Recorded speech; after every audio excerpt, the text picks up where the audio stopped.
देखिए, माननीय राहुल गांधी जी को यात्रा करने का अधिकार है। राजनीतिक पर्यटक बिहार चुनावी मौसम में आए, लेकिन विकास के मुद्दे पर बहस करने की पात्रता नहीं रह गई।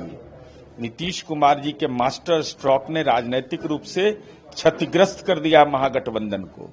तो यहाँ की शानदार सड़कें देखें, यहाँ की शानदार बिजली की व्यवस्था देखें, कानून व्यवस्था देखें, और रोहतास जिला में ही केवल 10,524 करोड़ 99 लाख रुपया की पर्यटन की योजनाएं हैं जो चल रहा है, पूर्ण हुआ है।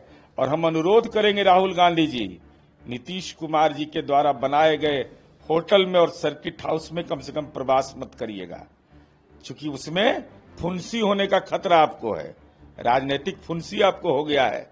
तो आप लोग वहां प्रवास मत करिए, क्योंकि बिहार पुलिस पर आपका सवाल है, बिहार में सारी व्यवस्था ध्वस्त है।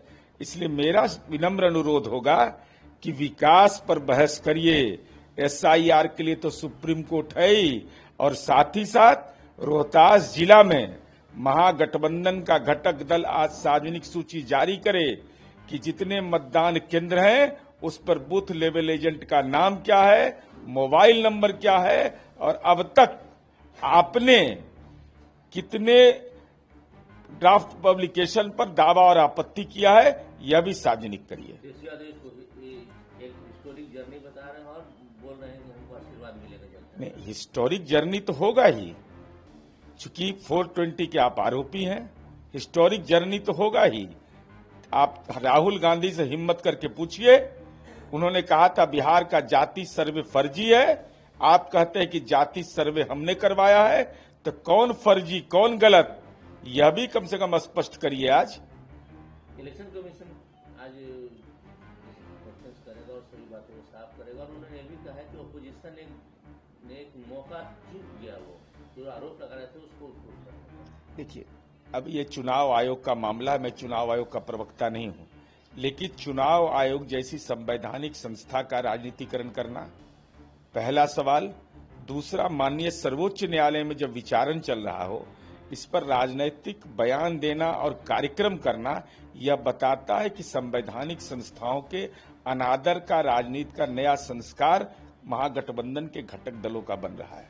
एक नया बात आई है कि एनसीईआरटी ने अपने नए मॉड्यूल में कांग्रेस को पार्टीशन बताया है। इस पर अब देखिए, इस देश का बंटवारा एक दुखद घटना थी, और देश के आजादी के आंदोलन के नायक ने बहुत बड़ी भूमिका अदा की, और ऐसे स्थिति में लोग मंतव्य अपना देते हैं, तो एनसीईआरटी उन वैज्ञानिक तथ्यों का विश्लेषण करना चाहिए कि किसके आधार पर विभाजन हुआ, विभाजन का कौन जिम्मेदार था।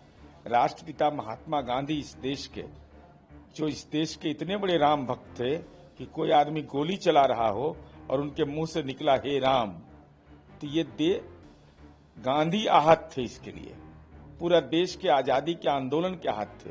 कौन जिम्मेवार है नहीं जिम्मेवार है, मूल रूप से है कि उस घटना से घटित।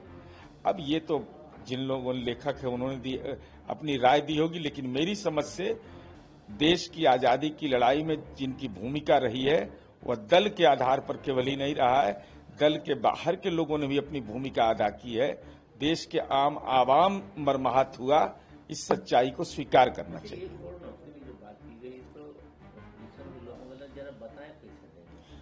1 करोड़ का रोड मैप है, जिस कैसे कहे थे कि 10 लाख देंगे, तो 10 लाख के बदले में 12 लाख हो रहा है ना। अब बिना जमीन लिए नौकरी दिए ना, बिना पैसा लिए पोस्टिंग किए ना, बिना पैसा लिए ट्रांसफर शिक्षकों का हो रहा है ना। शिक्षक छात्र अनुपात में प्राइमरी में देश में नंबर 1 है ना। तो रोजगार का माध्यम जो नीतीश कुमार जी ने विकसित किया है, वह आधारभूत संरचना के बदौलत किया है। तो अभी तो हमारे पास दायरा बड़ा है, हमारा स्वास्थ्य का क्षेत्र है, हमारा पंचायती राज का क्षेत्र है, हमारा शिक्षा का क्षेत्र है, मेडिकल कॉलेज की श्रृंखला बिहार में बन रही है। तो रोजगार तो बोलता है, और बगैर जमीन लिए हुए रोजगार बोलता है। और इसके अलावा स्वरोजगार के लिए जरा बता दे माननीय तेजस्वी यादव जी कि ऐसा कौन राज्य है जहां 10 लाख रुपया अगर दिया जाता है तो उसमें कितना सब्सिडी दिया जा रहा है। ऐसी योजना है मुख्यमंत्री अति पिछड़ा उद्यमी योजना, मुख्यमंत्री लघु उद्यमी योजना, युवा उद्यमी योजना, प्रतिभा सम्मान योजना।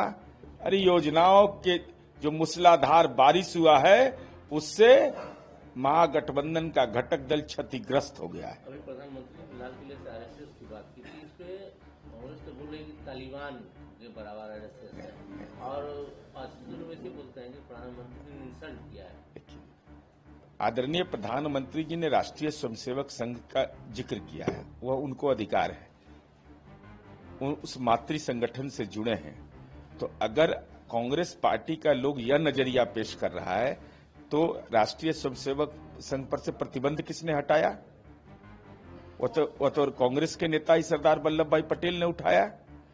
तो आखिर आप किस पर सवाल खड़ा कर रहे हैं? कौन थे उस समय देश के प्रधानमंत्री?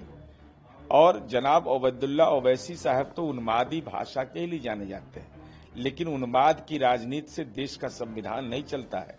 संविधान के भरोसे देश चलेगा। एक पिक्चर आई है बंगाल फाइल्स, उसका ट्रेलर अंतिम समय में कोलकाता में रोक दिया है, काफी हंगामा हुआ।